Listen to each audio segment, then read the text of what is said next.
Good afternoon, ma'am, and good afternoon, all young friends.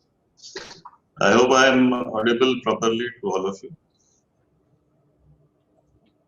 Someone can say yes, if I am audible. Yes, sir, you're audible. Okay, fine, thanks. So thank you for the nice introduction, ma'am, and slightly belated greetings for Teachers' Day. We just celebrated Teachers' Day yesterday. And I was thinking about teachers when I was preparing for this talk, and I realized that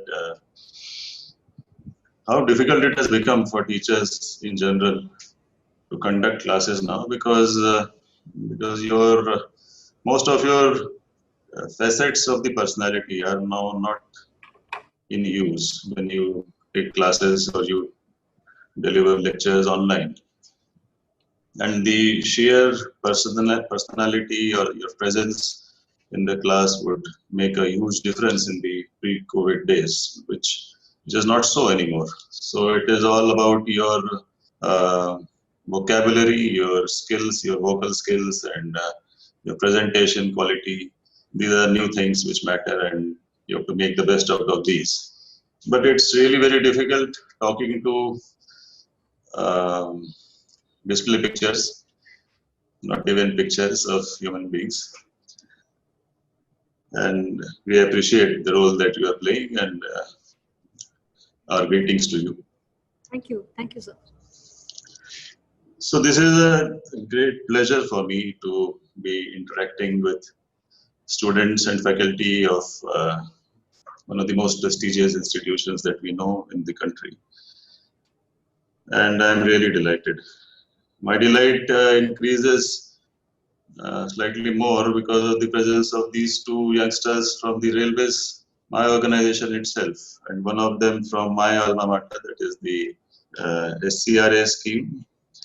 So good beginning, and I'm not so sure whether you will be enjoying on this in the middle of this Sunday, but then I'll try my best to keep you engaged properly, and I hope you get good takeaways from what I discuss with you. Normally, I would have liked to have an interactive session, because most of what I'll be going to talk would evoke a lot of responses from the audience. But then, this being the new format of discussion, we can keep the interactions towards the end, and then perhaps we can have an exchange of ideas.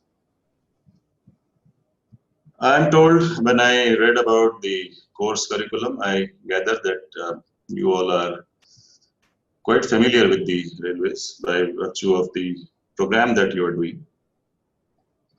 And I also find that you have been doing a lot of in-depth study of several issues concerning the railways, which actually, as an insider, I feel that we have never been so focused in sort of dealing with several of these issues in a theoretical or in an academic way, at least.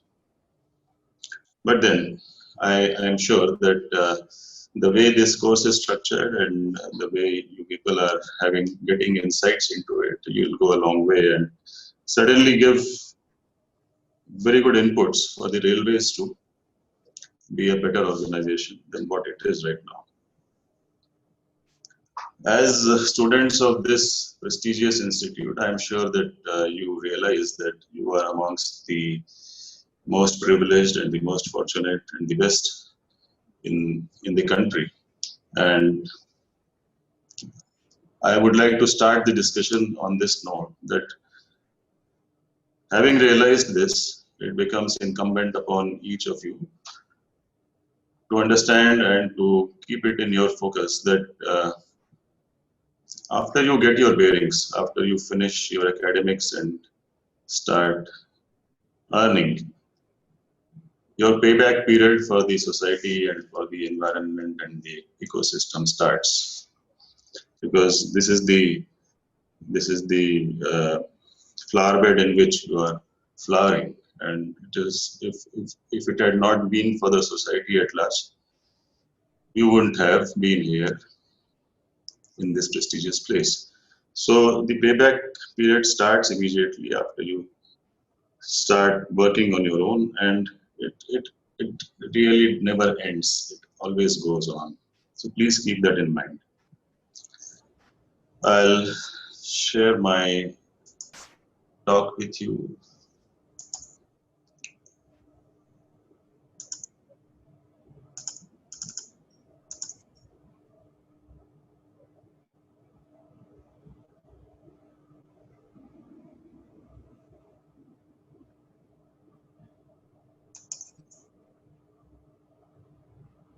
Is it visible to you? Yeah. Yes. Yeah. So essentially what I'll be talking to you about is what the railways went through during this unprecedented pandemic, the COVID-19.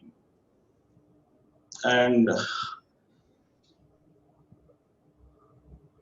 what were the challenges that we faced and how we overcame them, how we realized that we can change, we can convert these challenges into opportunities.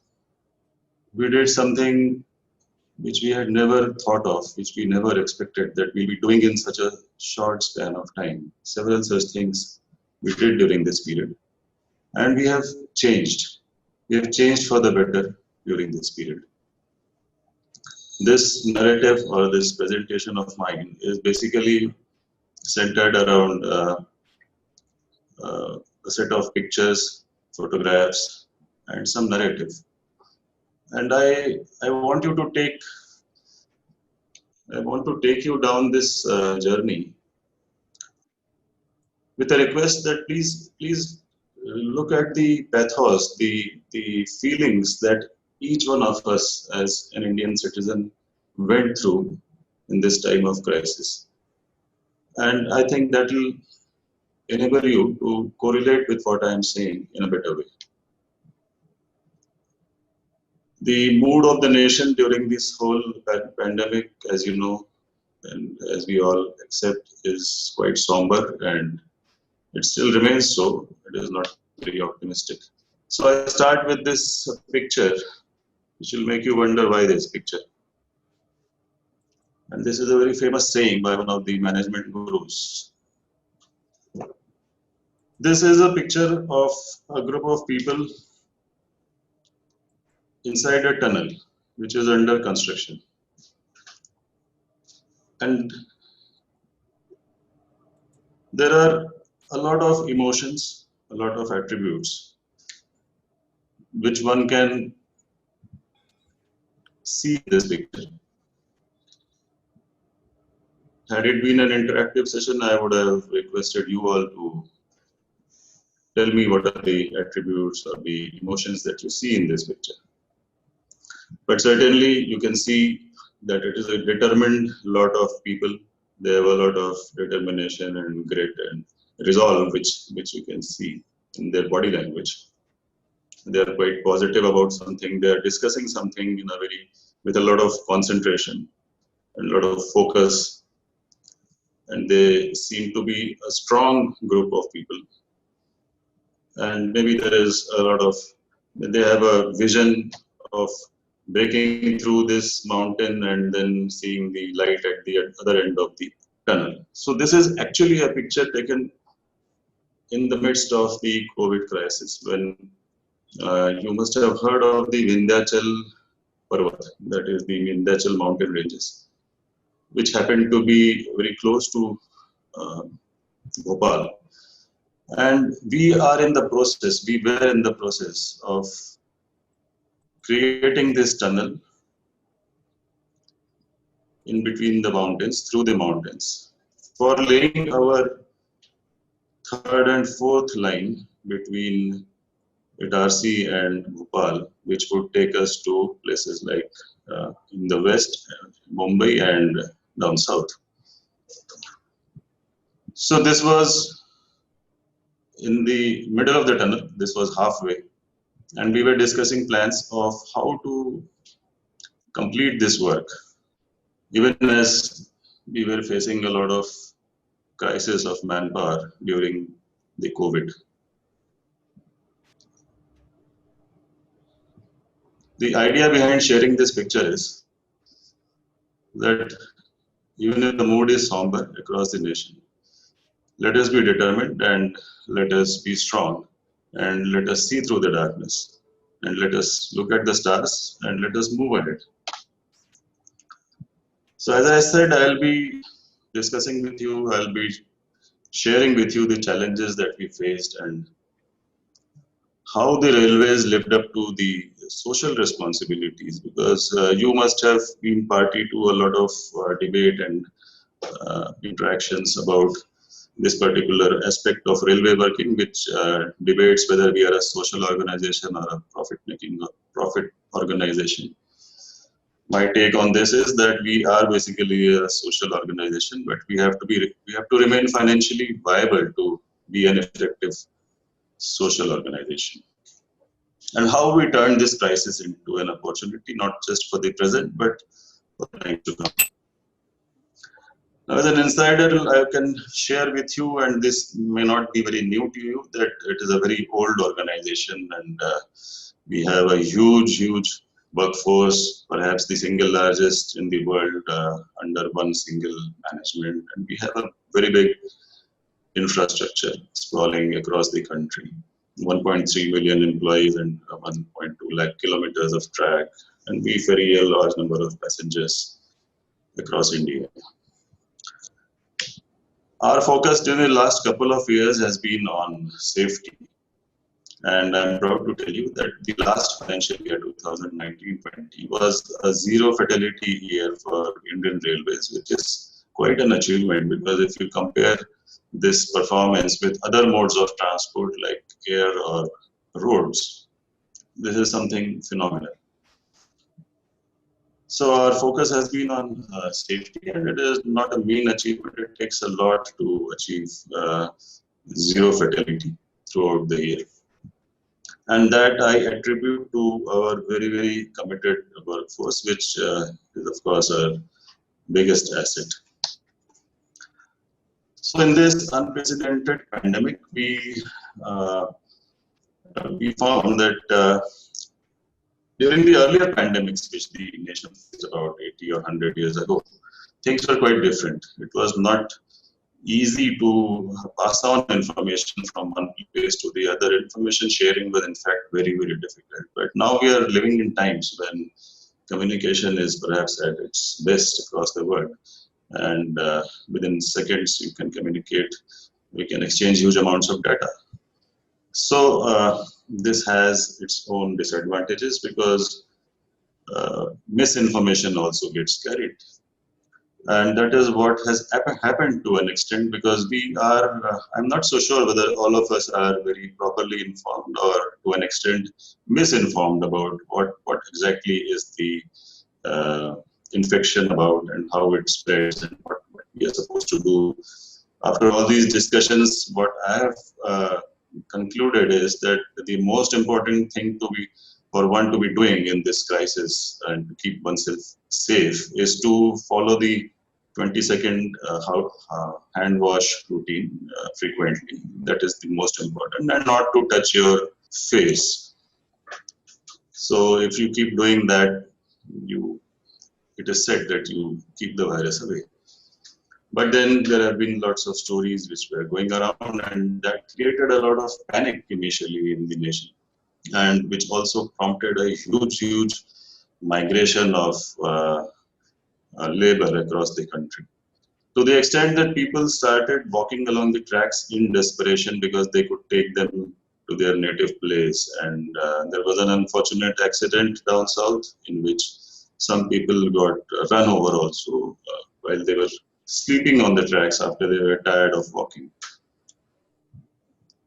It took us a lot of effort for, first of all, our employees to overcome this fear, because as a part of the society, even our employees, all of us were equally fearful. And for the trains to be kept moving, we needed a certain complement of staff to be working on the field. And it was expected from the railways that we keep the essential commodities, supply of essential commodities going across the nation. A tweet at that time from our Honorable Minister says it all, that with relentless dedication and hard work and meticulous planning, railways keeps the nation running smoothly. So we never ever did the trains come to a halt totally. And amidst the crisis, there were several silver linings. Before I go to the serious business of what challenges we faced and what all happened and how difficult the situation was, there are some there is this bright side to what happened during this pandemic. On the right is a very novel effort by Central Railway in Mumbai, in which they started fresh air parlors at Mumbai station, and then they started it at various other stations, wherein you have a parlor where you can go and spend time and breathe in good, fresh oxygen, pure oxygen. And it is a toxin-free area. They also are selling some NASA-certified plants, which are supposed to be taking away the toxins from the air. NASA had done this study in the past, in the 80s, and this is something which is very, very new to the railways and to the country as well, because I haven't seen such parlors anywhere at all in the country, even in the west of the airports. On the other hand, on the technical side, on the left-hand side, is this sleek and shining beauty, which we call in our technical language as the WAG-12. It is a new electric locomotive which we are building in India, in Bihar, in a small place called Madhepura, where Alstom has set up its factory and is using its technology with a lot of indigenous components for building this strongest ever locomotive which the Indian Railways are now operating on its system. They have already rolled out these locomotives from this plant during the COVID, and these are pulling loaded freight trains across the country. And also amidst this crisis, there was a constant human quest for positivity, for progress to happen, for happiness to prevail. And these were times when we also commissioned a very beautiful new rail museum in Mysore with exhibits from all over the country. These are actually precious heritage items which are displayed in this museum. So while there was fear and while there was anxiety and apprehension across the country, there were good things also happening with sheer human grit and determination and positivity. There were a lot of new ideas which fructified in this period.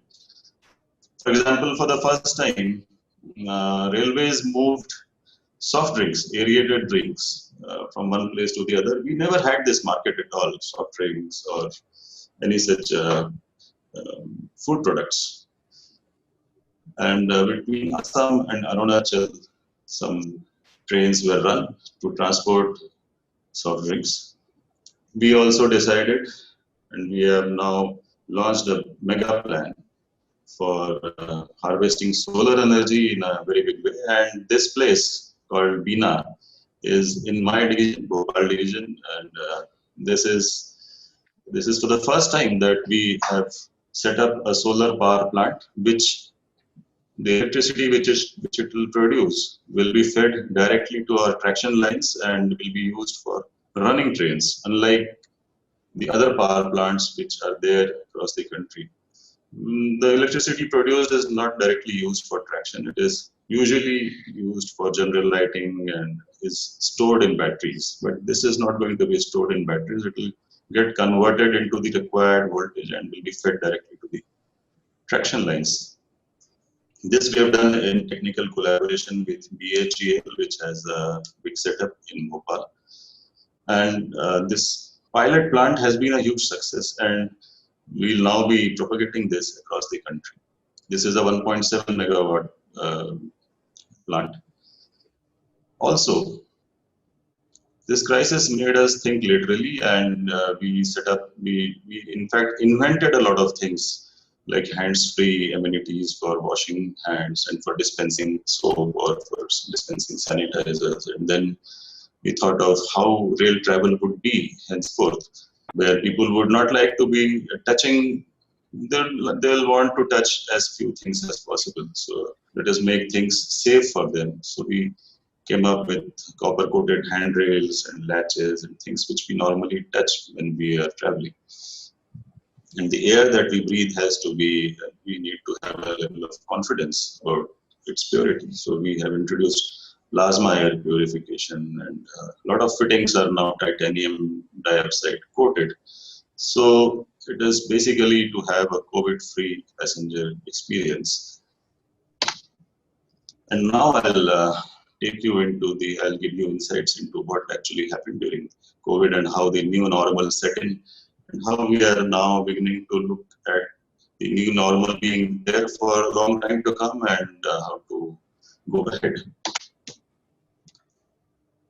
We began by launching a huge program across the country to sort of tell our people, our employees, about the coronavirus, about the infection, and how to stay safe, and how to deliver in this crisis. It is a very big organization, and it takes a lot of effort to convince people that if you turn out for work and you are following all the protocols, you will be safe. And a large number of us, including me, stayed away from our families for a long time, because there was this scare that if you're working outside, then you might come and infect people at home. So most of us and a lot of other government employees and across the sectors, I believe, all the essential services, people had to stay away from home. So we had to convince all our doctors, the paramedics, police, the station staff that they'll be protected, and we had to make arrangements on a very large scale for protecting them. For example, we have been manufacturing thousands of liters of sanitizers in our factories, and we have been taking the help of ordnance factories who also started manufacturing sanitizers. And we are still buying sanitizers from them. So workplace attendance was a big challenge, be it in the offices, or I'm displaying a picture of one of our control offices. This is our central control for monitoring all train movements, and you can see on the monitors how it is a station diagram basically, which is there on the picture, and how trains move across these stations. And these have to be manned 24/7. There is no rest, there is no respite. Even if a single train is moving, you have to keep the control office manned, and so you have to keep it safe for working.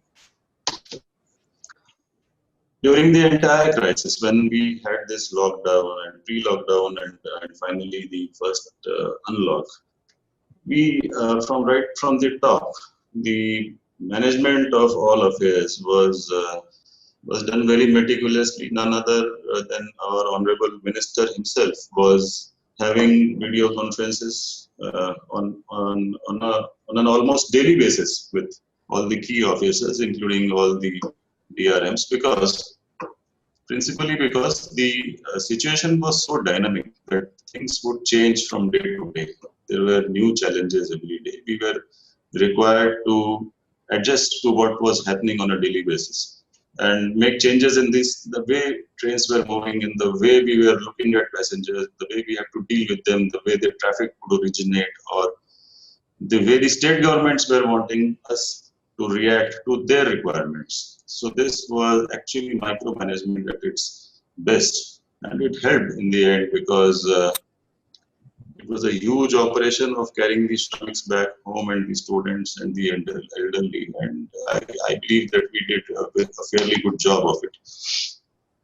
We could see leaders emerging from amongst our ranks, and other than the conventional leadership roles that we always play, we found that in small groups we could see people leading from the front, like in let us say in the RPF, that is the Railway Protection Force, officers leading people to provide meals to the needy or the homeless, or in general at stations you find that there are a lot of homeless people who find the station as a shelter or the station premises as a shelter, and they generally migrate to the station premises at night for shelter basically. These people are mostly living on daily wages, and since during the lockdown they were devoid of any business. So we were feeding them, and a lot of our employees started these things on their own. They started collecting money and started feeding the people, started providing medicines to them for the people who were not well. Making masks at home became sort of an industry at that time, because almost all the female employees were working from home or maybe just being at home, and they all contributed to making cotton masks at home. And not just the female employees, a lot of male employees also contributed to this. So we actually didn't have to outsource to sort of buy masks from the market in a big way. And all this was being done to keep the people who were working on the field motivated, and to keep them going, and to keep them protected.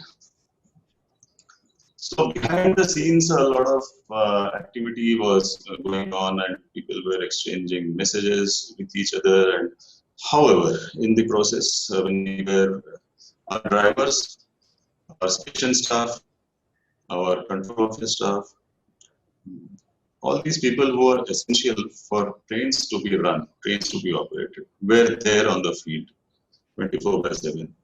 And in the process, a lot of them got infected, and we actually lost a lot of lives.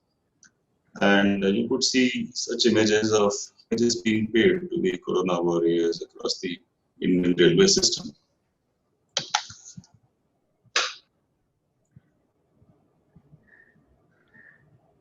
The commitment amongst the average railwayman to deliver and to ensure that the essential commodities reach all parts of the nation, and it is a responsibility given to us to keep the nation going and to ensure that essential things like milk or vegetables or farm produce or food grain or coal or fuel, the nation doesn't starve for these things. So, as I said, there were a lot of back-end efforts.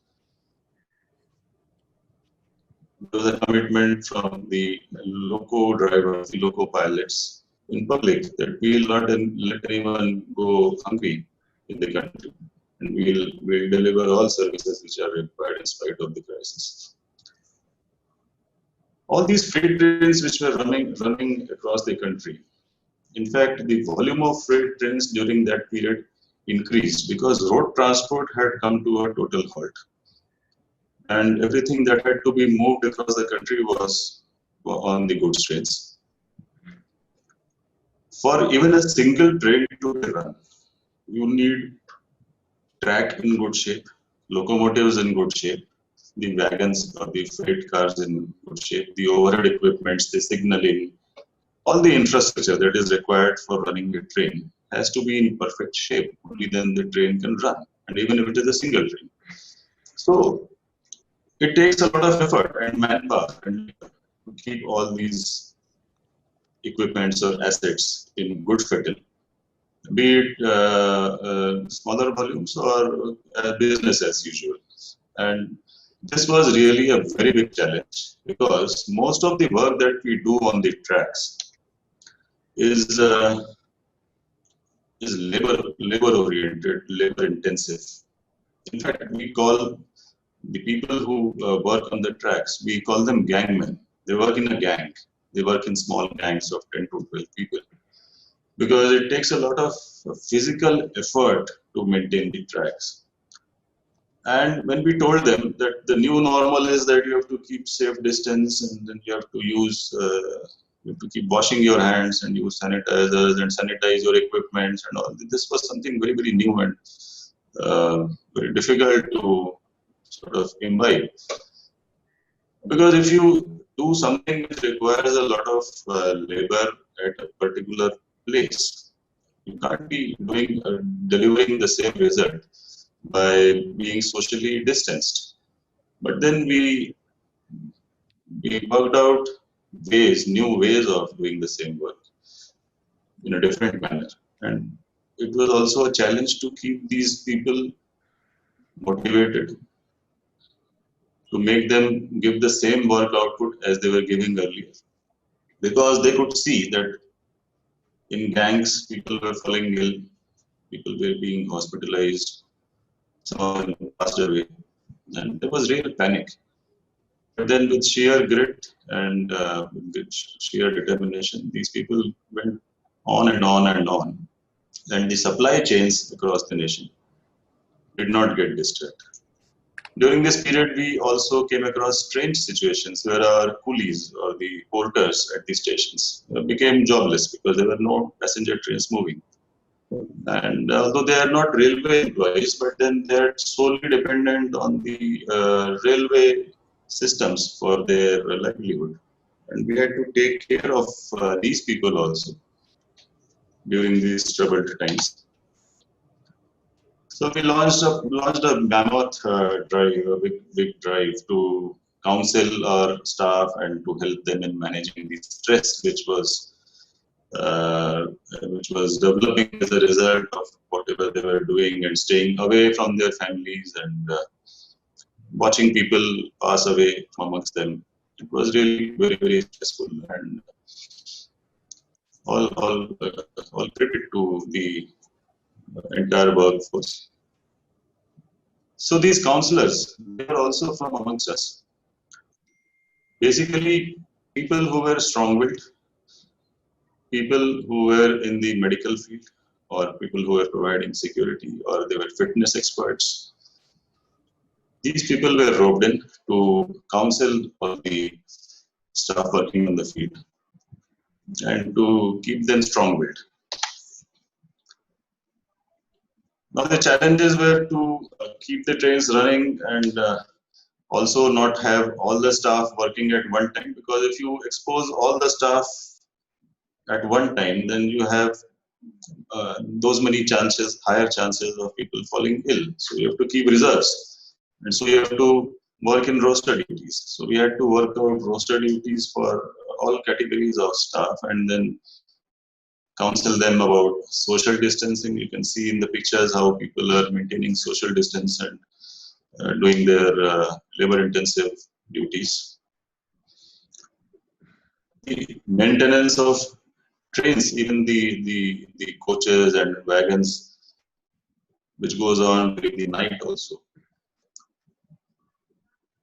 So this had to be done with social distancing, and a lot of effort went in to ensure that workplaces are sanitized, because every time you had one person getting infected, the whole place had to be vacated and sanitized, and then people had to be once again counseled, and then they had to be motivated to come back to work and work at the same place with the same equipment. So it was becoming sort of a cyclic effort to keep things going.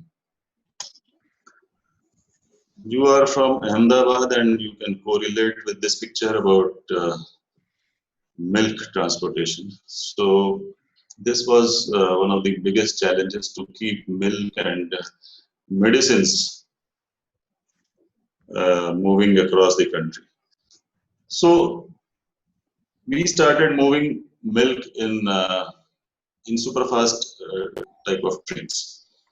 We called them the Doodh Duranto. Duranto is conventionally the superfast train, which was introduced, and it is now synonymous with good speed. So the Doodh Duranto trains started running across the country, and we could reach milk supplies without the milk getting contaminated to far off distances, which was not possible earlier. Now, apart from milk, there are several other commodities which are perishable or which are essentially required, like food grain, as I said, and then there are things like coal and fuel which are required for the power plants to keep working, because otherwise you'll run out of fuel to manufacture electricity. Plus, we need medicines. Medicines, I mean, you can do away with a lot of other things, but medicines have to be available all the time. So we started running special parcel trains, especially for the Northeast, which is generally not very well connected. So these special trains, which were carrying food grains or perishable commodities or medicines, so we tweaked a lot of rules. We made things easier for the people who were wanting these commodities to be moved, to interact with the railways and to do business.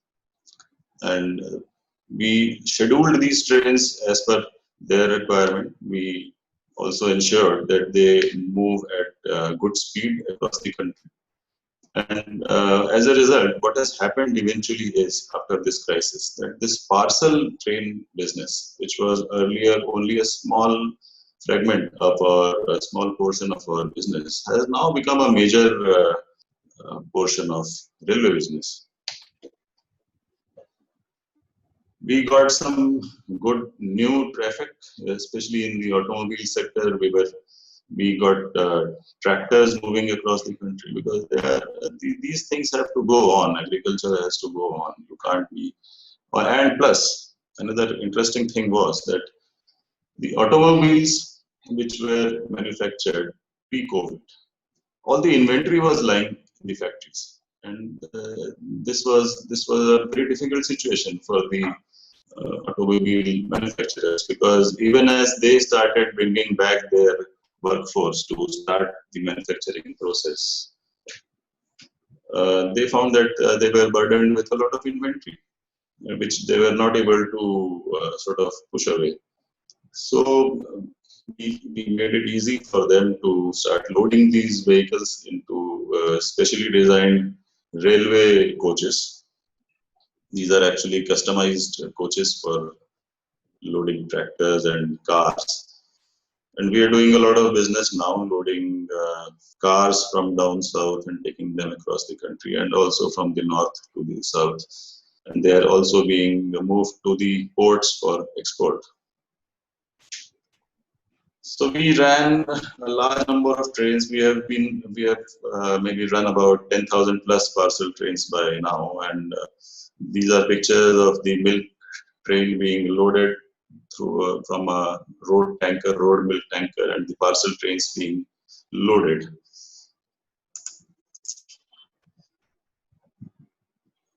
When the panic set in, and these workers who were working across the country, basically in the construction business and in the agriculture business, wanted to go home, the general feeling was that we have to somehow go and see our people back home in the countryside, and before anything drastic happens, we have to somehow or the other we have to go home. So the states, the district administrations, they were faced with a very peculiar problem of people collecting in large numbers in the cities and wanting to take trains or any mode of transport to go home.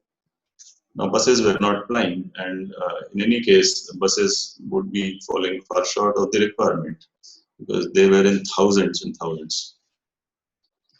So the districts scrambled to make arrangements for holding these people, and then we had to interact on even a minute-to-minute basis. I was the coordinating officer from the railway side to coordinate with the government of Madhya Pradesh, because being stationed in Bhopal, I was given this responsibility. And I was in touch with a group of principal secretaries to the government, about 15 of them, headed by an additional secretary, and we were interacting on a 24/7 basis, and I'm not exaggerating that we were discussing on a minute-to-minute basis because things were so dynamic. You plan a train from Bhopal to Surat or Surat to Chennai or whatever, and you requisition the train, you make arrangements for the train to move and the people to be boarded, and suddenly a district official says that no, we are not ready for taking these people at the moment because we have a crisis. We can't be taking them today. So these were very dynamic situations and we had to react to them, and actually sleepless nights. So this was a very, very massive exercise. Now, the challenges which we faced after we got them boarded, because they used to come to the station where the state government would segregate them district-wise. Let us say if the train is starting from Bhopal, they would be segregated according to districts like Katni, Jabalpur, Rewa, and Satna, and so forth. And then they would be allowed to board one by one district-wise. Now, once they are boarded, during the journey, we could not have had a situation where some of these people deboard at an intermediate station, which they tried. At times it happened that some of the people wanted to deboard it. They had a last minute change of mind and wanted to deboard somewhere else. Now, if that started happening, the district administration would be inconvenienced in the sense that they were not prepared to take any people from outside their district because that would disturb the protocols that they had. So we had to get these trains escorted by our policemen around the clock. And one of the challenges which they had was to ensure that these people do not deboard en route. And once they deboard at the destination, then again they are screened, thermal screening and all those protocols, and their names to be noted, and they're again to be put on buses to be sent to their villages. So keeping track of every individual on the basis of their Aadhaar cards, etc., was being done in a very meticulous way with the help of the state government. And we also weeded out people who were actually unwell. And this thermal screening, in fact, helped a lot because we could weed out people who were not in good health but were wanting to somehow or the other go home.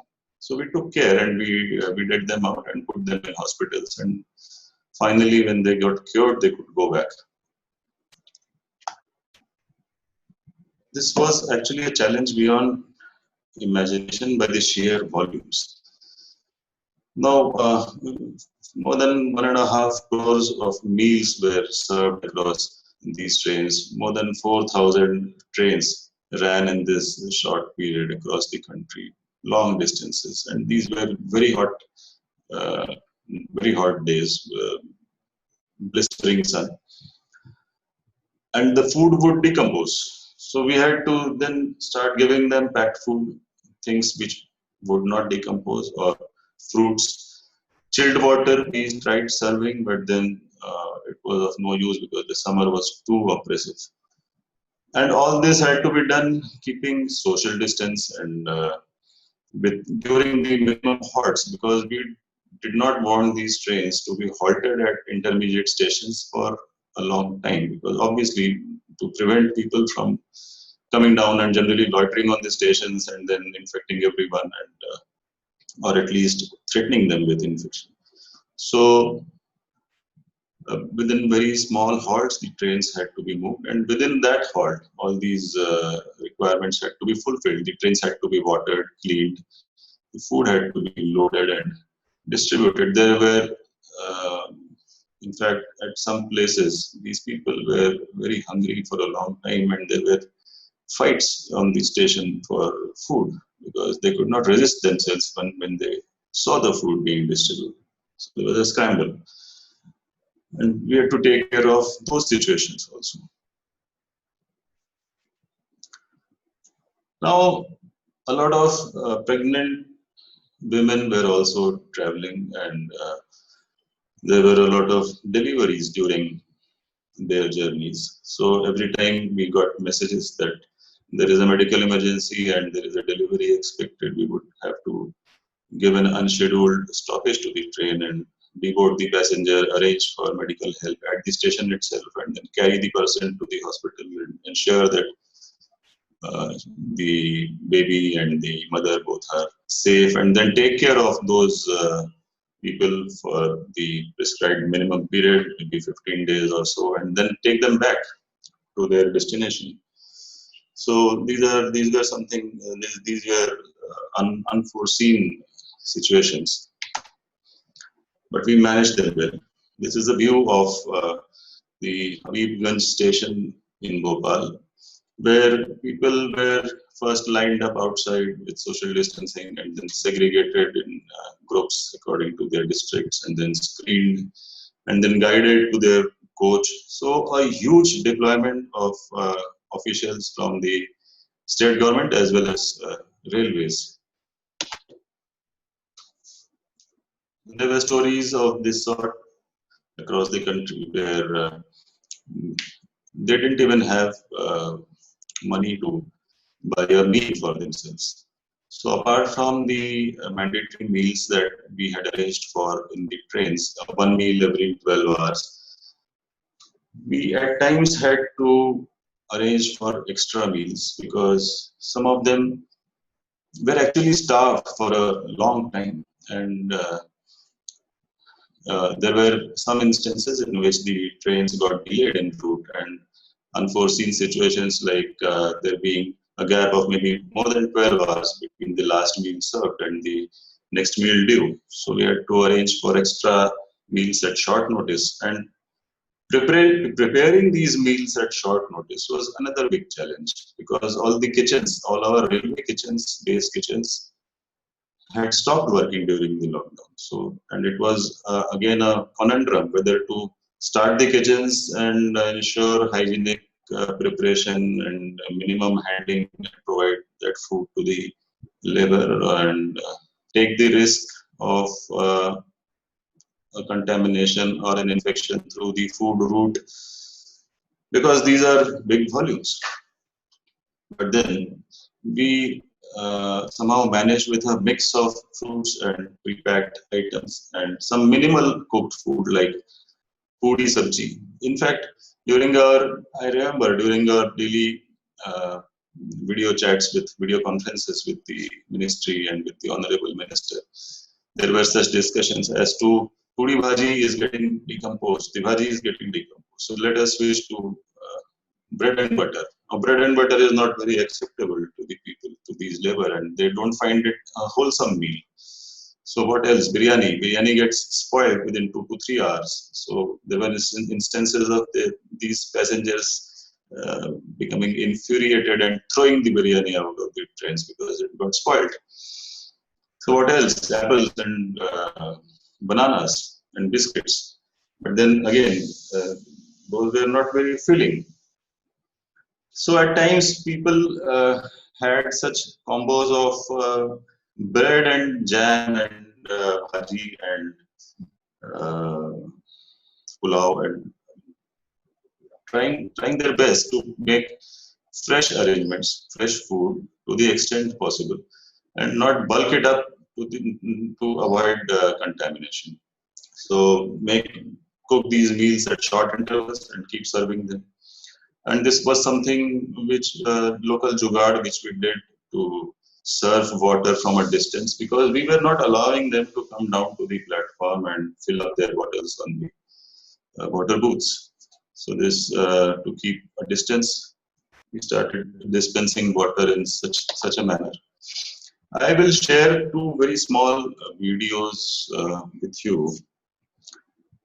The intent is not to sort of gain eyeballs or to publicize the work or the sort of good work that we have done, but to share with you the pathos of those days. And I'm sure it will touch your hearts if you look at these videos. They are two very small videos. This was when the Shramik train started. This was a train from Habibganj to Araria in Bihar. on the 19th of May in the afternoon.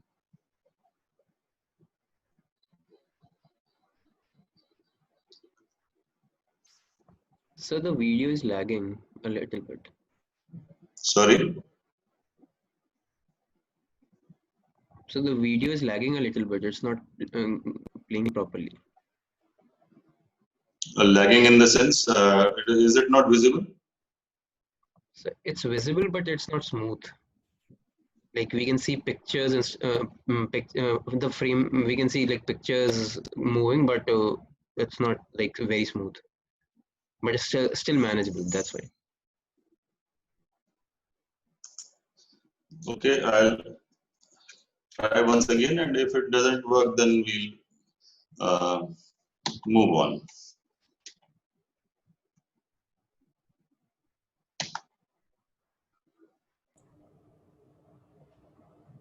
Is it any better now? No, you have stopped sharing.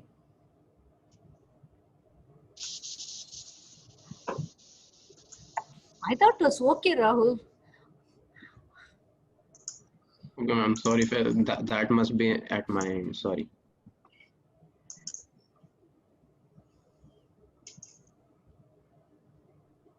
Is it playing? No, you have stopped sharing. Share screen, sir. Okay. Yeah.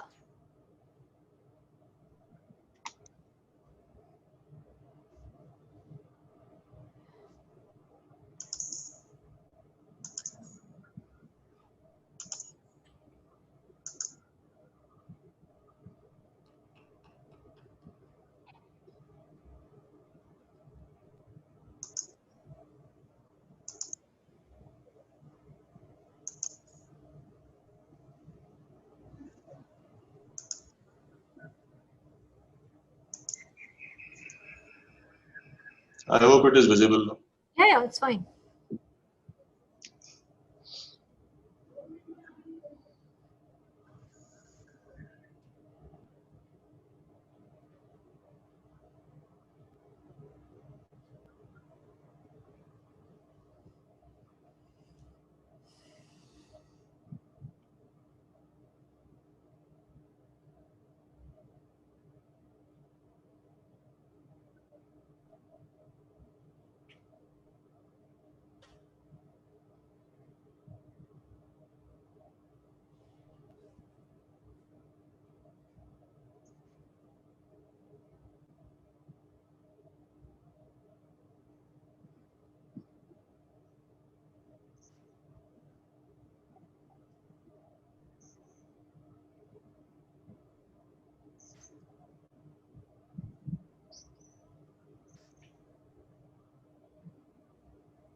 So what I wanted to share was the mood at that time, the fear and the apprehension, and how you could see the expressions on the face of that young mother who was traveling with her child.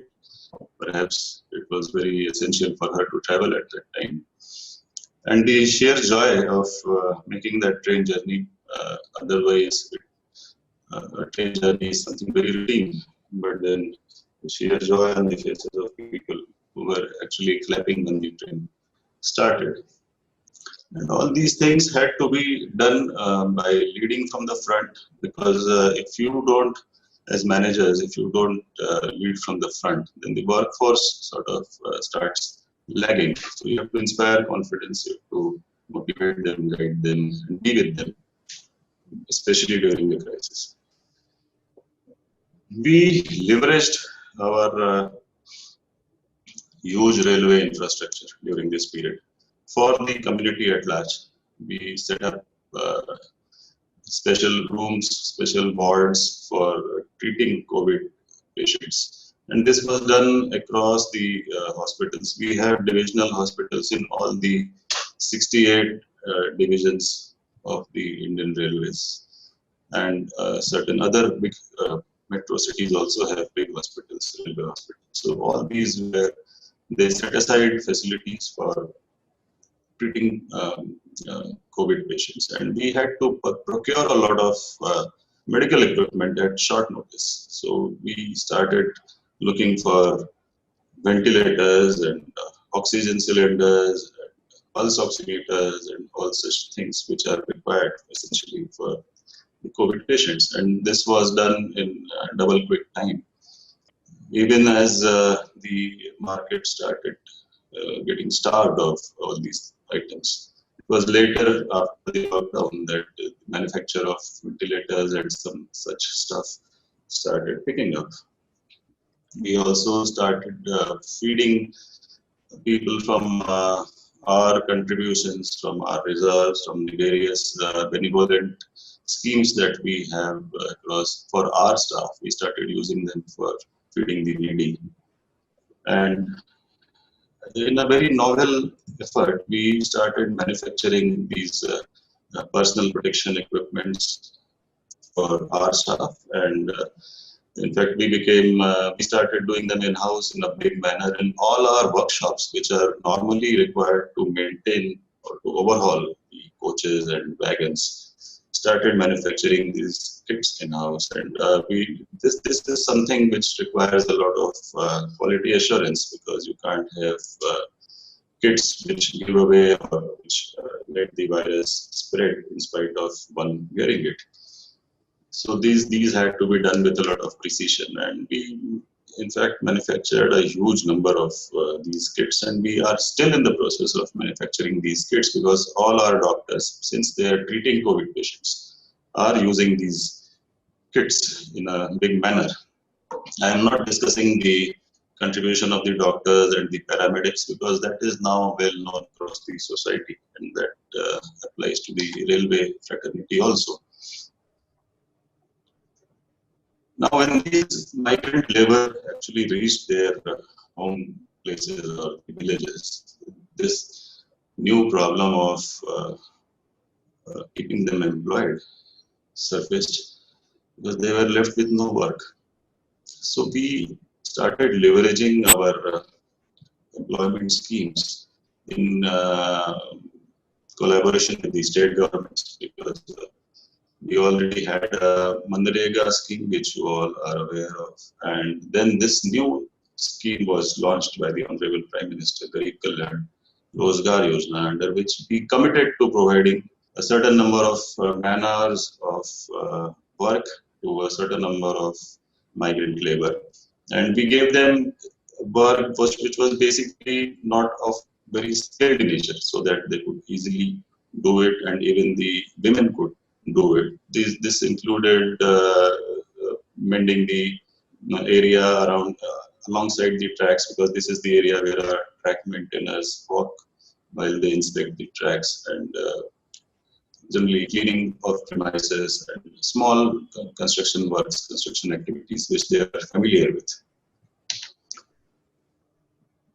So about 8 lakh workers were given employment, and in fact, as a divisional railway manager, I was in contact with all 14 districts in my jurisdiction and the divisional commissioners, because this was an exercise which had to be done in a very short time, and we had to make a maximum outreach. So without an intense interaction at the state level, this could not have been possible. But we actually managed to give them employment and keep them afloat.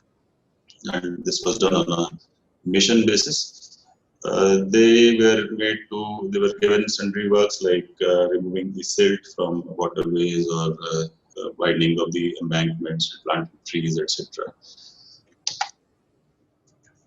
And we also stepped beyond our core duties of running trains and managing passengers, etc. This is a story which most of you must have heard of, the railway isolation coach. We converted a lot of our non-AC coaches into isolation coaches, and they were converted into wards. So a set of 4 berths were converted into a small ward with oxygen arrangement and all the linen and all facilities which are required for treating patients in a ward. So all these were provided in these coaches, and they are still available for the state governments. A lot of them have been requisitioned by the state governments and have been used, and a lot of capacity is still available with the railways. We started taking corona virus samples in our hospitals, our railway hospitals, because it was a humongous task for the state government, and they were falling short of capacity to take samples. So we made our own arrangements for taking these samples, and we are still doing this. In fact, we are doing a lot of preventive health care for our employees, because it is not just the corona sampling, but general wellness camps are also being organized across the country in the railways to ensure that people stay in good health and remain fit.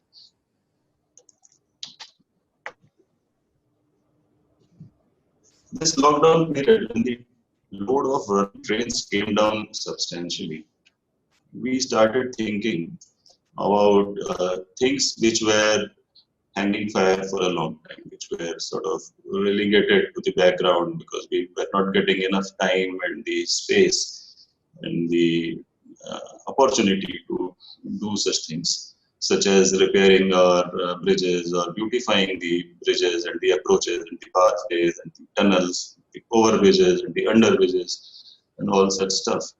So we started a program, focused program of attending to this part of our infrastructure, which is passengers to access these stations. We also started hitting upon new business areas, and that included some commodities which were meant to be exported. We completed a lot of infrastructure work which was long pending, and for example, the full bar metro station, which is a very attractive facility which got commissioned during the lockdown and the subsequent unlock. And similarly, you can see images of a lot of work being done on the waterways and the underbridges, the overbridges, which we keep constructing throughout the year. But then this was good time because trains were running in very few numbers, and then we had a lot of time to do this work without blocking trains. And then this went to the next level when we started doing bigger things like launching of these foot overbridges, for which we normally have to block our tracks for 2 to 3 hours and have to stop trains for launching these girders. So we could do this more conveniently now because trains were running at a lesser frequency, and we tried our best to mobilize whatever minimum complement of staff which is required for undertaking these works, because there's a lot of skilled activity involved in doing these things, and skilled workforce has to be available, and we have to do it with a lot of precision. In fact, you can see that in Mumbai Suburban, they launched 3 foot-over bridges and a skywalk and 1 road-over bridge during the lockdown. And this bridge at the bottom, which you can see, was also lying incomplete. It has been commissioned during the lockdown, and these are only a few examples of what was done. In fact, we did a lot of almost 200 plus projects were completed during this period. In my division itself, we did 4 to 5 of such bridges being launched and the old bridges being pulled down. We also removed a lot of bottlenecks which were there in our infrastructure at various places at the stations, due to which trains used to run at a lesser speed than required, than desired. So we took this opportunity to remove these bottlenecks. And then infrastructure expansion, we are, as you know, doing a mammoth exercise of doubling our lines at places where there are single lines, and then where there is higher level of traffic, we are also tripling and quadrupling our lines. And electrification is a mission in itself, railway electrification. So all these things were given a fillip during the lockdown, and the most commendable part is that the manpower required for all these activities was mostly the railway employees, and very few of contractual labor was engaged. In any case, contractual labor was not very readily available during this time. A lot of leveraging of technology was also done, and some new things came up which were the need of the hour, because we now have to maintain social distance while screening of passengers, while checking their tickets and checking them for wearing masks, etc. So all this new technology got inducted, and we have now started at all major stations barcode checking of tickets, or even remote checking of tickets on magnified screens, and thermal imaging and walk-through thermal imaging and detection of masks, and all these facilities which were earlier available at few of the airports, maybe only 1 or 2 airports, but now are there at all airports, it seems, and at all major stations also. One of our factories, in fact, manufactured a robo also, which I'll tell you about in the next slide. We started making small remote controlled medical trolleys, which could be run across the wards in the hospitals for delivering food and other necessary material to the patients without a person escorting the trolley. And certain vending machines and certain dispensing machines for masks, etc., whatever proper protocols are to be followed for dispensing the new items which are being used during this pandemic, like gloves and masks, etc. So for proper disposal of these items. This is the robo called G1, which was developed by our coach manufacturing factory in Kapurthala in Punjab, which is actually a success. And dispensing facilities for various items required specifically for the COVID protocol. And we also developed cubicles in our factories. Initially, we made simple cubicles with a hole in it or a window in it, from inside which a person, a paramedic, could take samples of a patient who is stationed outside. And then we refined these, then we made them air-conditioned or air-pressurized cubicles. And we also provided certain other facilities as per the requirement of the medical fraternity. And now they are actually serving our purpose of segregating these patients who are there as suspected coronavirus infected patients to an area maybe outside or adjacent to the hospital. So the sampling is done in an area which is isolated from the main hospital.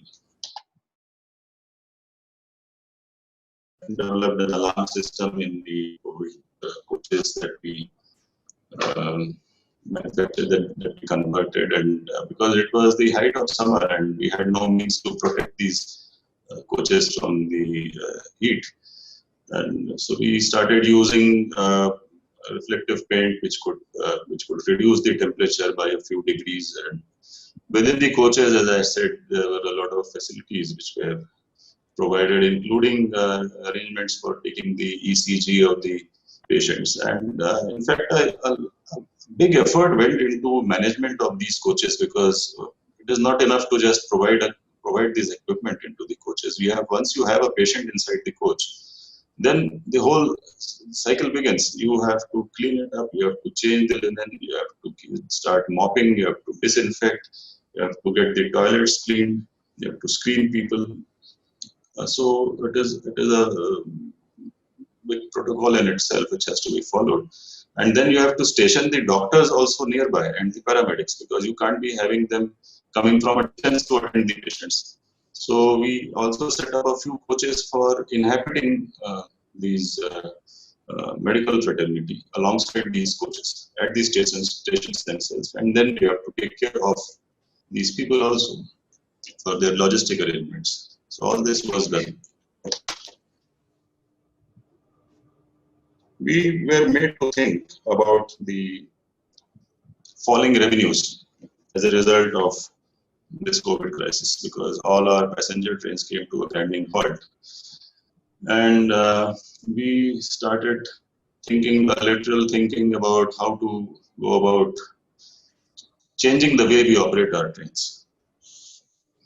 So when we looked at what we were running pre-COVID, we were running a large number of passenger trains which used to have halts at several stations in between bigger stations. At times, a train which would be running from, let us say, Delhi to Agra, a passenger train, would have 4 to 5 halts. Now, whenever a train halts at a station, it decelerates, comes to a halt, and then when it starts, it has to make that extra effort to start and then to accelerate. So every time it decelerates and stops and re-accelerates, you spend energy, and a lot of energy. So it costs a lot for a train to be sort of hopping in between stations or halting between big stations, and also clogs your path, because it is the same network on which you keep running slow trains, passenger trains, fast trains, and so it comes in the way of those fast moving trains, and your timetables go haywire and your punctuality starts getting affected. So we thought of a zero-based timetable. We started a new exercise of timetabling, a fresh exercise, and we decided that we will abolish about 6,000 odd stops of some slow-moving trains, and on routes where now we have better connectivity and more number of trains, we will do away with the slow-moving and the halting trains for good. And maybe we'll be earning a lot more by doing this zero-based timetabling. This is now coming into effect as we speak. These things are sort of rolling out, and soon we will be running our trains as operations become normal. We will be running them to the new timetable. And the idea is to run fewer trains but with more reliability and better speeds and with better punctuality. A lot of processes that we follow and which put us back, which actually make us lag behind the private sector because of inefficiency and age-old practices and inefficient practices and processes. We had a fresh look at these things during the COVID times, and we had time to look at these things. So one of the things, the radical changes that we are making is that most of our procurement will be through the government electronic market only, which has an inherent advantage of transparency in purchase, because railway purchases, as you know, run into several thousands of crores every year, and it's actually 70,000 crores per annum. And to make it lucrative for the seller also, there are a lot of features which have been built in by GEM in this process, in this whole new process of purchase. For example, if there are delayed payments, then the buyer has to pay an interest on the amount of delay. So in my division, I can tell you that pre-COVID, we did last year about 15% of our purchases through GEM. And post-COVID, for the month of August, we did 69% of our purchases through GEM. So that is the quantum jump which has taken place in this particular process of buying through the GEM portal, and we are looking at doing it maybe 90% by October end. So by this, we also are looking at a lot of plugging of leakage of revenue and quicker purchase processes, quicker payments for the sellers, a lot of transparency, a lot of choice of equipment. So it will, I think, improve. It will be a paradigm change in the process, the way we purchase things.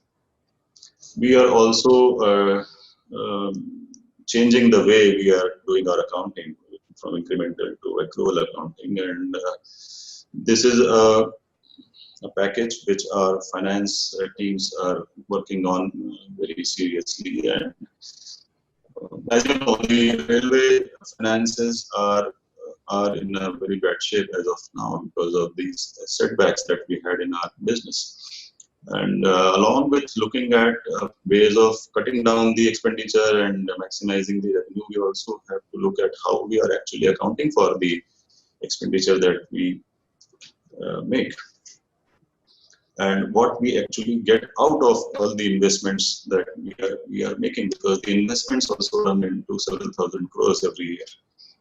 So freight volumes, we have been thinking about this on a daily basis for the last couple of months, and there's been a lot of brainstorming in this area, and we have set up business development units at the grassroots level at every division, in every head office, at the railway board level, and we are having interactions with the industry, very intense interactions, on focused interactions on several segments of the industry, which we think we can tap for improving our volumes.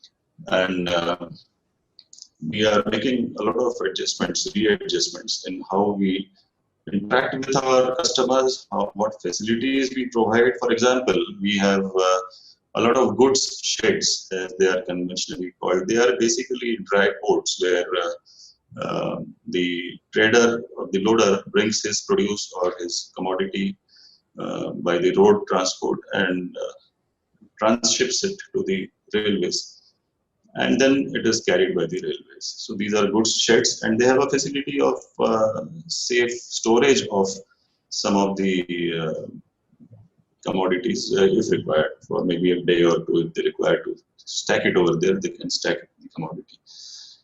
So these were traditionally not very well maintained, these facilities. Now they are being spruced up and being made more easy to access and better to approach and better to use. And we are doing up the merchant rooms which are used by the merchants to do their business over there. We are doing up the facilities which are provided to the labor to do the loading over there. So, and to take care of the environment, because all this activity, especially loading of cement and coal, etc., generates a lot of dust and pollutes the environment. So we are doing a lot of plantation around these goods sheds to take care of that damage. And also we are looking at dust separation by sprinklers, etc. We have also started customizing our services. This row business, this roll-on, roll-off, in which the truck can roll on to a train and then roll off when it wants to.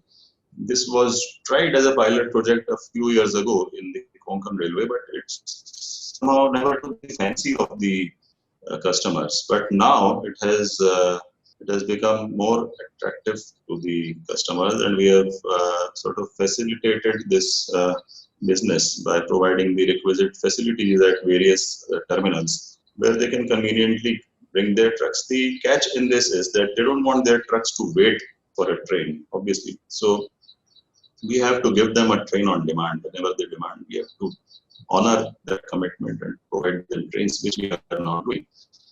And this automobile business, where these trains, these coaches have been customized to carry vehicles in a safe manner, because you can't afford to even dent a vehicle. So safe handling and safe carriage, and then safe unloading at the other end. So these coaches have been specially designed, and we are now getting better business of these automobiles. Because Kisan Rail was relatively, it is a new concept. This was done in the Central Railway, maybe I think early last month. And this is focused on the Kisan. Whatever produce he has, he basically doesn't want it to rot. I can tell you about my state, that is Madhya Pradesh. We have a surplus of food grain in this state, and Punjab, Haryana, and MP are the only states who have surplus food grain stock as of now. And the situation was last month that the state government of MP was apprehensive that if we allow such large volumes of food grain to stagnate at the godowns, then maybe that will rot and it will go waste. And in fact, we made available a lot of our infrastructure for this food grain to be stored safely. But the moot point is that it has to be transported to where it is required to be consumed. So a focused direct outreach to the farmers, and they can bring in their produce and load it onto a train. And these are all basically vegetables and fruits and food products, basically, which are to be farm products, which are to be transported. And this is an assured delivery service which reaches the destination in a short time, and that is the USP of this service. Now, to come back into the business and be viable, we have had to tweak our business model, and it is in different ways that we are doing it. For example, we made a lot of improvements in our, as I said, we removed a lot of bottlenecks in our operations. And we have been monitoring the speed of each and every freight train across the divisions on a daily basis. And the average freight train speed, if you check this out on the internet, would be less than 30 kilometers per hour pre-COVID.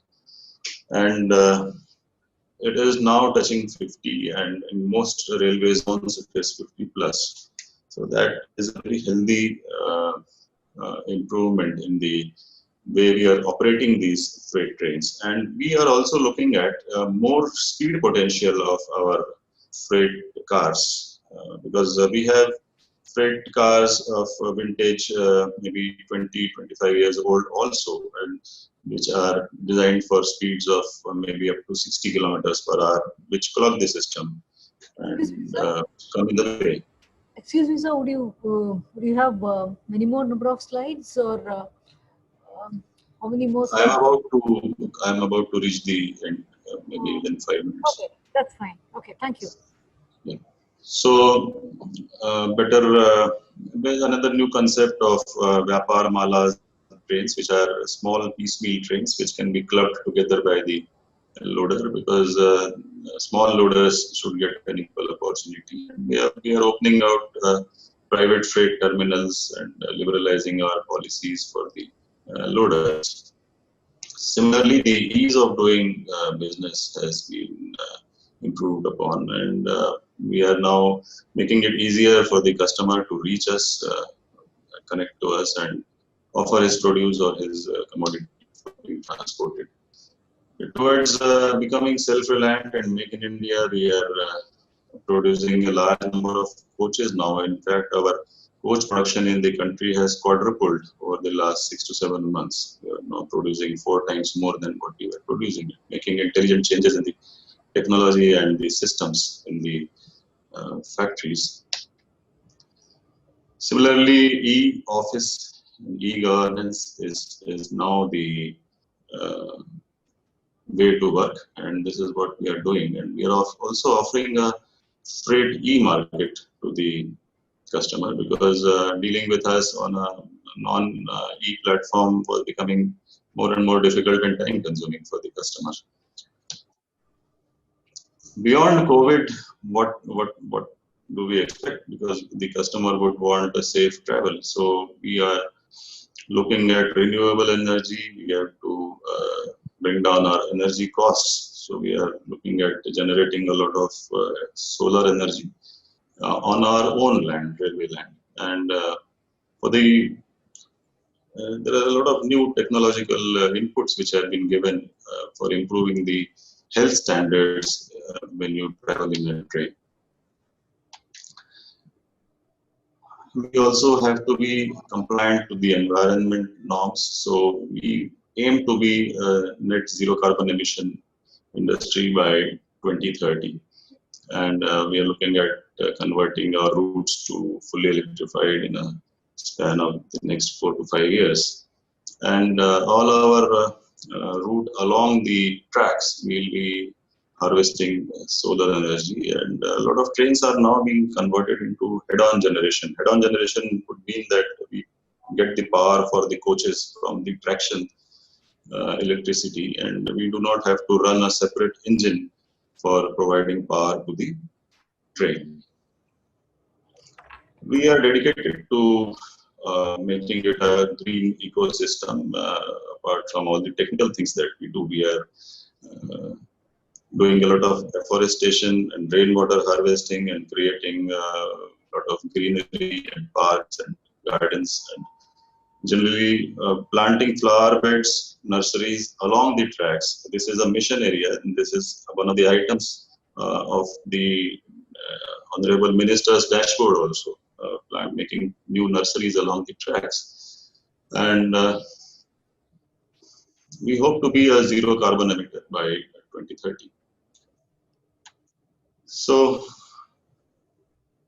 I will leave you with images of this sleek, smart locomotive which I spoke about in the beginning. This is the Madhepura factory, and this is what we are looking ahead to in the future, becoming technically better and more efficient organization. This is a 12,000 horsepower locomotive.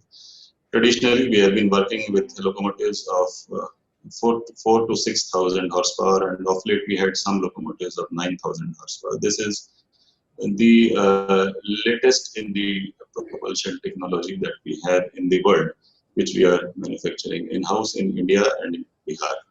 So I'll leave you with that thought of Stephen Covey, and the initial thought which I introduced to my discussion with was also from Stephen Covey. Live out of your imagination and not your history. Thank you. It's the case that we discussed in the exam, right? The Bihar. Yeah. Thank you very much, Mr. Uday. It was a very wonderful session. In fact, the last slide that you have shown, the modern coaches, the smart locomotives which you are doing in Bihar, that was one of our exam cases. We discussed that in our exam case. So Alstom manufactures that, right? Alstom manufactures the FTA thing. So this is something that we discussed. In fact, I did not share that case with you. Very wonderful session. Anybody has some questions, anything to Mr. Uday?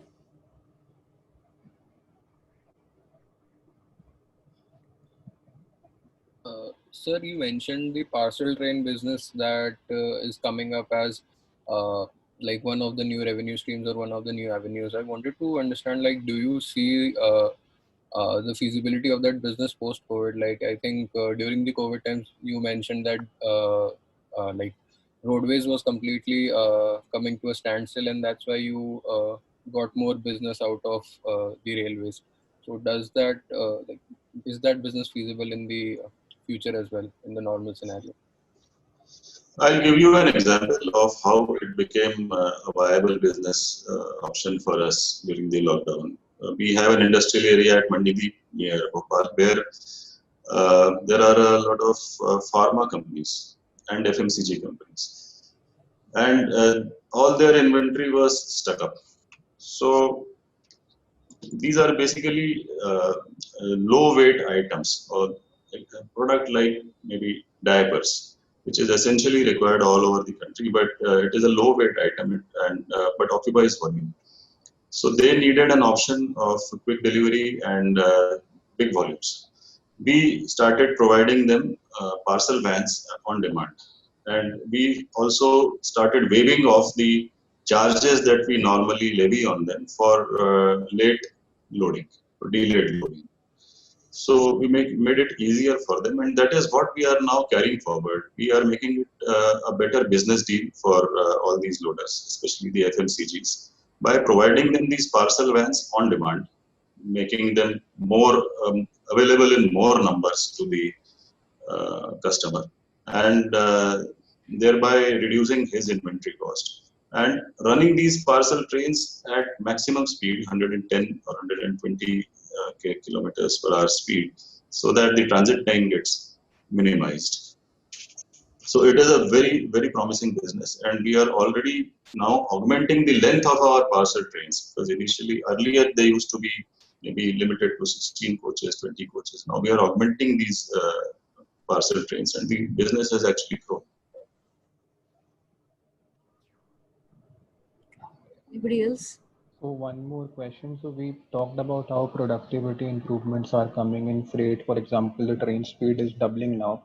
So is this because there is overall less congestion in the whole network because passenger trains are not running, or is it because there are infrastructure improvement and we can see possible steadiness in terms of growth going forward also, or would we probably see a decline in the next year when there is again passenger movement?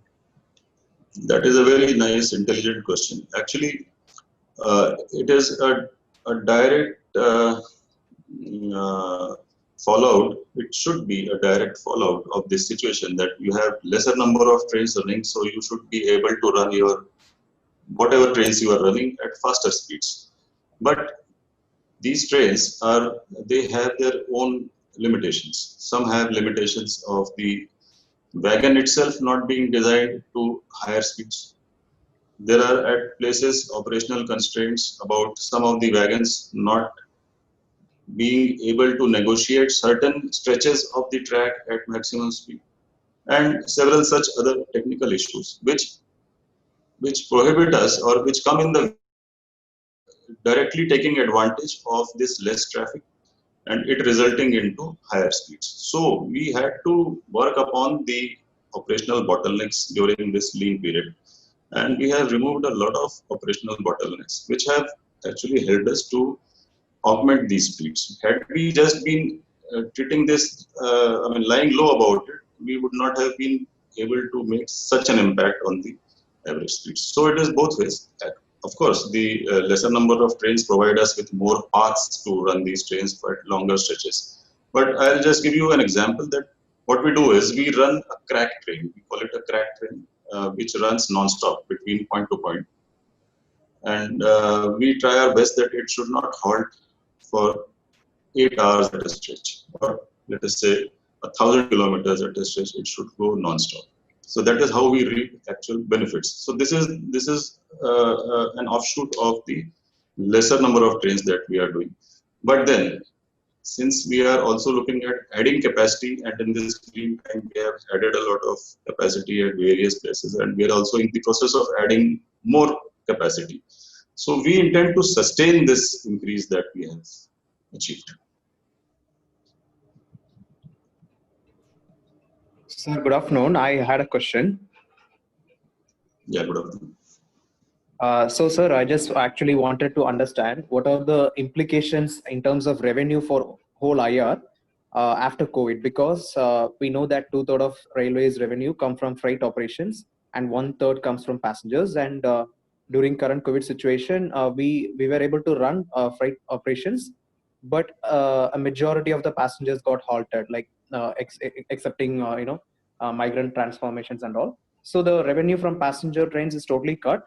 On the other hand, passenger operations are also money guzzling units, right? So there was one report that said 98% of profit from freight operation goes to just running passenger operations. So what was the final implication, sir? Where we end up profitable because of not operating operating only freight, or the mere maintenance of passenger trains that are not running negated that effect? The passenger train business is actually not a profitable business because it is highly subsidized. If we start charging the passengers at the rate at which we actually spend for running these trains, the operational and the maintenance cost, it will be the charges would go through the roof. But we are actually subsidizing this business, and you can see from the tickets that we print that the amount of subsidy is actually printed at the rear and the back of the ticket. So this is not a profitable business, but yes, it does have its share in the revenues, and which is not coming now. The freight business is our real bread and butter, and it has taken a hit during the COVID period, basically because of the chains getting broken, the labor not being available, and the road network and the other modes of transport not working. So these chains got disturbed. In fact, the industry was also going through a slowdown because of COVID, and manufacturing also was taking a hit. So all these things are now picking up. But then, as of now, what is happening is that the coal transportation is not as good as it used to be in the previous years. This year, some of the coal volumes are not as healthy as they were in the previous years. That is one. That is one segment of our business where the business is not good, and that is exactly why we are looking at new streams of traffic, new commodities. In fact, we are trying to mop up anything which comes our way. In fact, from Rajkot division yesterday, they have loaded rakes of industrial salt. This was unheard of. Industrial salt being loaded and transported through the railway network. So we are that is precisely why we are looking at new streams of traffic, and we are positioning ourselves as an environment friendly and a quick mode of transport and bulk transporter with a long leads, vast approaches, deep presence. So this is our USP, and we have very stiff competition actually from the road sector, because the roads have in the last few years developed by leaps and bounds. So all these small transporters who can manage to send their products by maybe in 2 or 3 trucks at a go, they still prefer the road transport method, because it also has the inherent advantage of door-to-door delivery. So we are also looking at back-end integration, back-to-back integration with road transporters, so that we can also deliver in the same fashion and we can bulk it up. In fact, we are at the ministry level, there was deliberation with the courier companies in the country. And I can give you a small example of new business streams which we are looking at. We have set up a holding facility for one of the courier companies in Mumbai, in the suburbs, where he can come and dump his inventory, and from there he can deliver on maybe bikes or whatever throughout the suburbs. So he gets a holding area over there, and then he also gets bulk supplies from the parcel trains. So these are new ways in which we are looking at freight traffic. But of course, yes, we are optimistic that once the power industry and the coal requirement picks up, things would be healthier.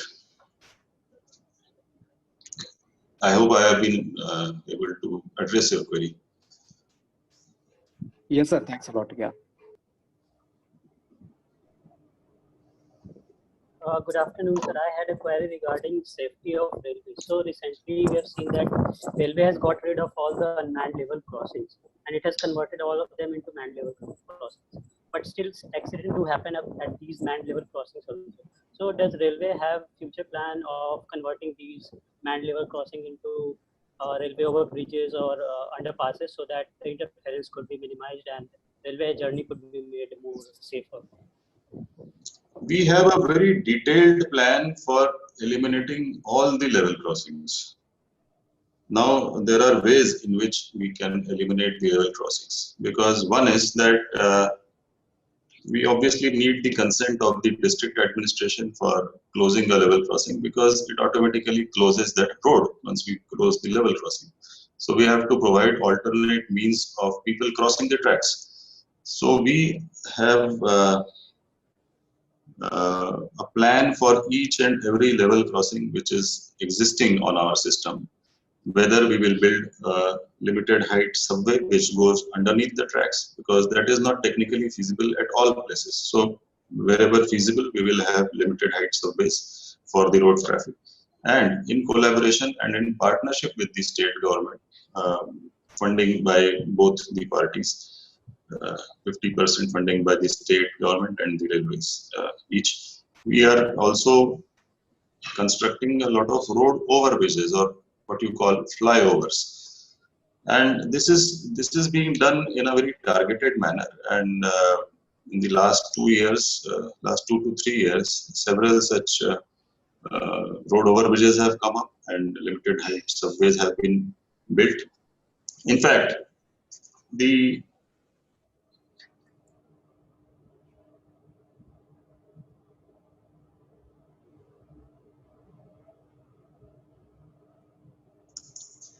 sorry. In fact, the limited height subways, we are making them with a good new technology, which can be done in few hours. We make precast boxes which serve as tunnels, and then we push these boxes underneath the track and give adequate support to the tracks, and we make it through. So, and make a road approach on both the sides. So this is very quick conversion of a level crossing into a road approach.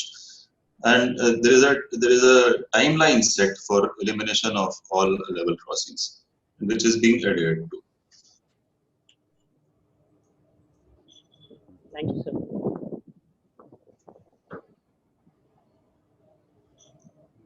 Anyone else? Any other questions anybody has?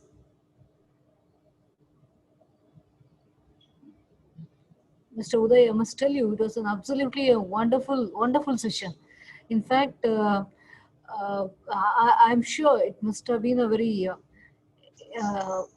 great learning for our students, and most of the things we have touched upon in the classes, and in a class in the course of in our course. And you coming and stating the facts and giving a perspective of what the railways is as of today, and how we are going to go ahead how we are going to see, or what is upcoming in Indian Railways, is a great eye-opener for us. I'm extremely thankful to you for coming and speaking to us on a Sunday. For us, Sunday doesn't matter, because all of these people, they had a class in the morning and they have an exam in the afternoon also. So, in these days, we are literally working all the 7 days. So, but I'm sure you're also working all 7 days. During COVID also you have worked, and I have stretched out one more day for you, one more day out of you on a Sunday. Thanks a lot. Thanks very much for taking the effort and making a wonderful presentation to us. Thanks a lot. I'm extremely grateful to you. Thank you, ma'am, and the pleasure was actually all mine. And I thank all the young participants for their time and their patience to hear me out. And some of them were having actually very intelligent queries. So it just goes on to show how deeply they are involved with this subject which you are dealing with. And thanks a lot to you, and thank you for reposing this faith in me, for giving this opportunity to me to interact with your students. And I would look forward to any interaction or any communication, whatever is required by the students individually or the faculty, whatever, on the railways as a subject. At any time, I mean, you are free to interact with me if you have any queries in the course of pursuing this particular program. Thank you. Very kind of you, sir. Very kind of you. Guys, everyone, in true IIMA spirit, please give him a big virtual applause. Thank you. We have desk thumping. Here, we have this culture of desk thumping, and unfortunately, we are not able to give it to you. And in good times, you must visit us. In good times, sure, I'll look forward. I'll look forward. Thank you. Thank you. Thank you very much, guys.